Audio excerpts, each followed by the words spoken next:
What is going on? Welcome back to the channel. So today we're going to talk to you about Lucid, go over some of the data points, break it down on what really moved in, go over everything else that you need to know. But first, make sure to hit that thumbs up. And with that, let's get right to it. So Lucid went down 1.6%, 246 the low, 253 the high, and very low volume. So 64 million shares being traded.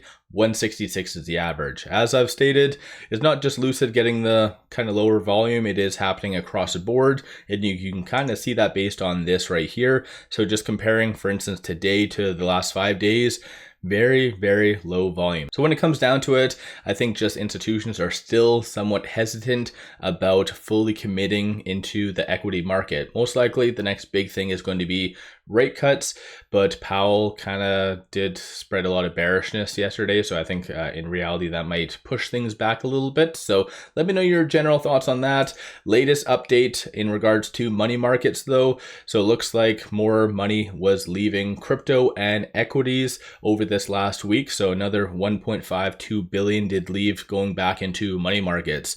Currently there is $7.08 trillion sitting in money markets. So I've often enough brought this up, how essentially big money will feel very confident, most likely, in my opinion, once rate cuts do occur, where they will rotate out back into equities. So moral of the story is institutions are still somewhat hesitant about the broader market. Today we did have a couple of data points that came out early this morning that I did bring up in my video earlier. So you had PCE, month over month came in flat, 0.3 versus the forecast.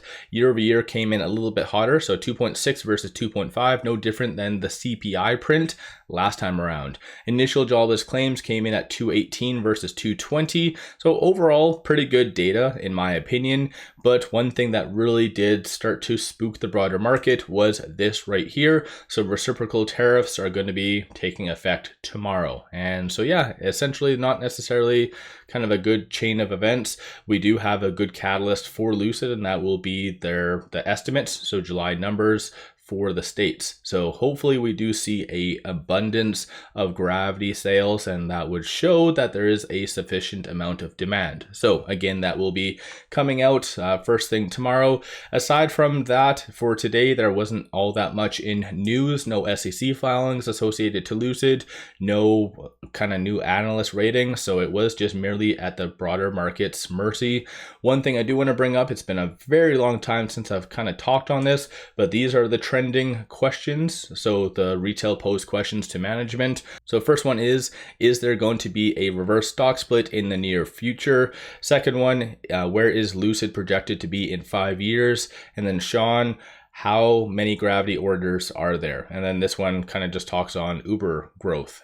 So yeah, I think in reality, these are absolutely horrible questions.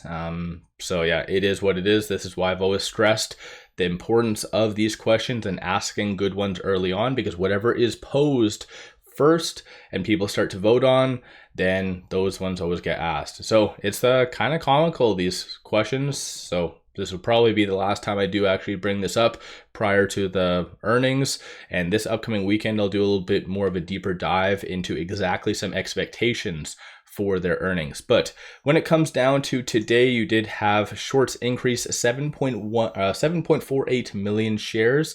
So 30.26% of the free float is being shorted, works out to be 379.83 million shares overall are being shorted. So today was rather odd, only because a lot of other heavily shorted stocks, you had shorts pretty much returning, taking advantage of the downtrend because of everything that I kind of mentioned already. But when it comes down to Lucid shorts, they are hell-bent on really hitting it hard. So yeah, interesting to see that shorts are increasing this magnitude.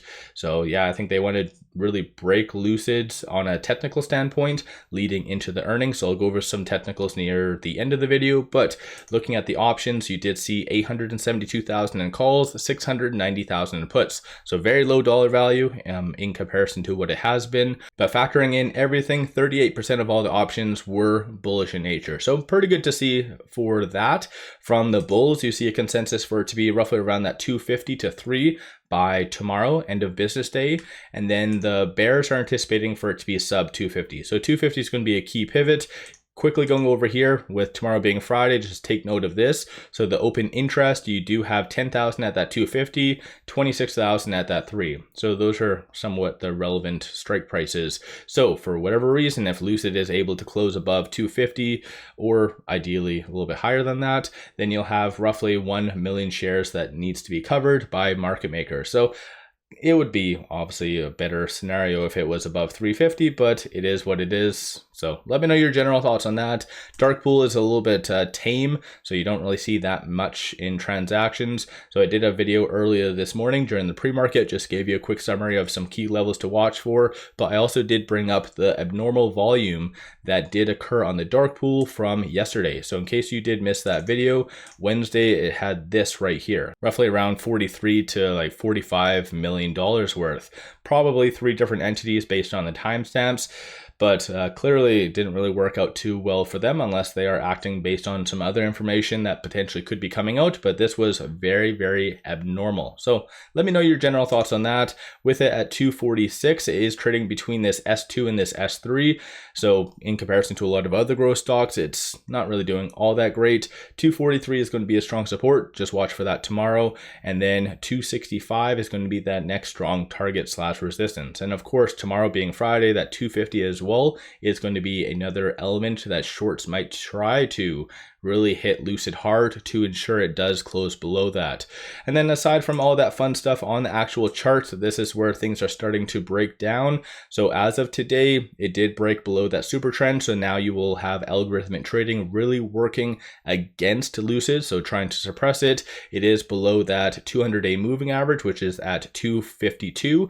So essentially the next strong support is going to be, it looks like it's combined for the most part, but you have that 100 and also 50-day moving average at 240. So that is, in my opinion, going to be the next target for shorts, because I think generally all Lucid investors know what that 50-day moving average does truly mean for its technicals, which in case you are new to Lucid, that does usually result in like a 30% swing in either direction. This is why when it did successfully break above that, it had a very aggressive push higher. Of course, news did also help at that same time, but even without that news, it would have gradually moved up. But nonetheless, though, that probably is what shorts' plan is going to be.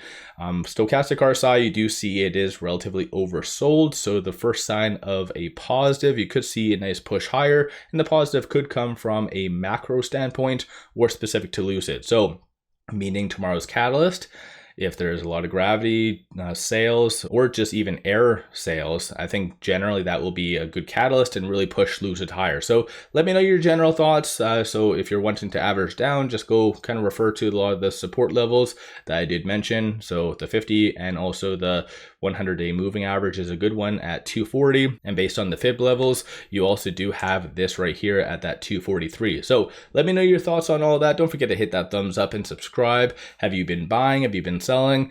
Do you have any hint that there is going to be a significant number of gravity sales, or would you be surprised for whatever reason if there is 0? Because I think that was a little bit more of a shocker from June's numbers when there was absolutely no gravity sales. So kind of interesting. I don't know. We'll just have to kind of wait and see. So let me know your general thoughts. Don't forget to hit that thumbs up and subscribe. If you are looking for some solid buy signals, pop over to my Patreon and get buy signals on stocks, options, crypto. Definitely worthwhile to pop over there and take a look. With all that said, appreciate all of you watching.